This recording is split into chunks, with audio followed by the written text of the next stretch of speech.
Bonjour, je suis Amélie Laurier, rédactrice web et storyteller. J'aide les entrepreneurs du web à trouver les mots justes pour communiquer sur leur personnalité et leurs valeurs. Si tu me connais déjà, tu sais peut-être que dans une autre vie, j'étais qualiticienne et au cours de cette carrière, j'ai appris à rédiger des tonnes de documents, que ce soit des courriers clients, des comptes rendus, des procédures, des tableurs, des PowerPoint et tout un tas d'autres supports plus ou moins barbants.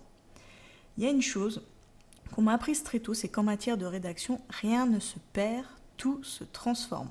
Et dans mon ancien métier, ça voulait dire que quand tu as un document à créer, il existe forcément quelque part une trame, un exemple à prendre comme base et à personnaliser.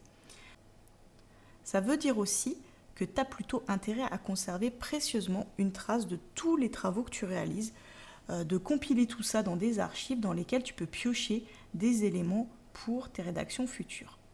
Et c'est ça que j'avais envie d'évoquer aujourd'hui, à savoir les différentes manières de gagner du temps dans la rédaction de contenu en rentabilisant sur l'existant. Donc je vais te présenter 4 façons de créer du contenu rapidement et sans trop te fatiguer. La première, c'est une chose importante à réfléchir en amont de la rédaction, c'est le fait de standardiser. Alors standardiser, ça veut dire faire des trames, tout simplement, pour gagner du temps. Tu peux faire des trames de courrier, de mail, de newsletter. Alors ça peut être des modèles de réponse, des signatures, une structure, un design. Si je prends l'exemple de ma newsletter, évidemment, je ne réinvente pas la roue chaque vendredi. J'ai une trame de mise en page que je réutilise et qui comprend mon logo, ma signature, mon pied de page, la mise en page des textes, le format des titres. Je n'ai qu'à modifier le contenu. De la même façon, tu peux standardiser la structure de tes articles de blog. Alors si tu n'as pas envie de t'embêter à faire des choses assez rigides comme par exemple intro, thèse, antithèse, conclusion, tu peux rédiger des checklists par exemple pour vérifier en fin de rédaction si tu as bien intégré les points incontournables selon toi. Ça peut être la vérification de tes mots-clés, le format de tes balises titres, les règles de mise en page, etc. Tu peux aussi standardiser tes visuels, c'est-à-dire faire des trames pour tes visuels d'articles ou des trames pour les diapositives ou slides que tu peux utiliser, comme j'en utilise dans cette vidéo par exemple. Tu peux aussi standardiser des éléments dans ta gestion administrative. Alors, le plus basique, on va dire, c'est de te créer par exemple un courrier à en-tête vierge que tu utilises pour ta communication.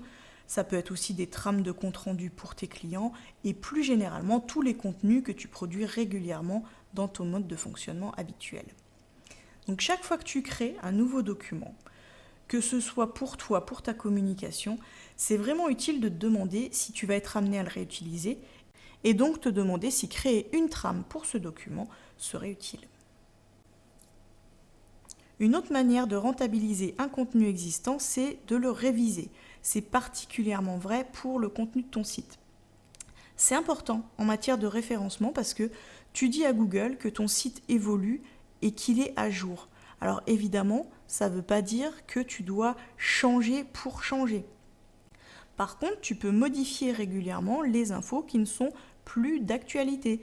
Tu peux faire la chasse aux liens morts et aussi, et on y pense moins souvent, ajouter des liens qui n'existaient pas au préalable. Par exemple, si tu écris un article sur la rédaction d'une page à propos, il existe sans doute dans ta bibliothèque d'articles existants des articles qui évoquent justement cette page à propos et dans lesquels tu peux insérer un lien vers ton nouvel article. Petite astuce bonus pour t'aider dans la révision, je t'invite vraiment, quand tu évoques des dates, à ne jamais dater les événements en nombre d'années ou en âge, mais bien à donner une date. Alors je m'explique, par exemple, si tu dis « j'ai créé mon entreprise il y a 2 ans », ça veut dire qu'au bout d'un moment, cette information, elle va être erronée et elle va être amenée à être modifiée. Par contre, si tu dis « j'ai créé mon entreprise en 2017 », l'info, elle sera toujours à jour et tu n'auras pas besoin d'y revenir. Donc au niveau des dates, vraiment penser à utiliser une date chiffrée plutôt qu'un nombre d'années ou un âge. Troisième moyen de gagner du temps en réutilisant un contenu existant, et là ça marche très très bien quand tu es dans l'urgence et que tu as besoin d'un contenu très rapidement, tu peux choisir l'option de transformer ton contenu. Alors si par exemple tu es comme moi du genre à partir en freestyle quand tu rédiges, il arrive peut-être un moment où tu regardes ta newsletter, où tu regardes ton post Facebook qui était censé être assez court et tu te dis waouh, j'ai été super inspirée et là c'est presque un article de blog que j'ai pondu. Et bien justement, tu peux profiter de ce texte, le réutiliser d'une autre façon, c'est-à-dire le compléter, l'étoffer, en faire réellement un prochain article de blog.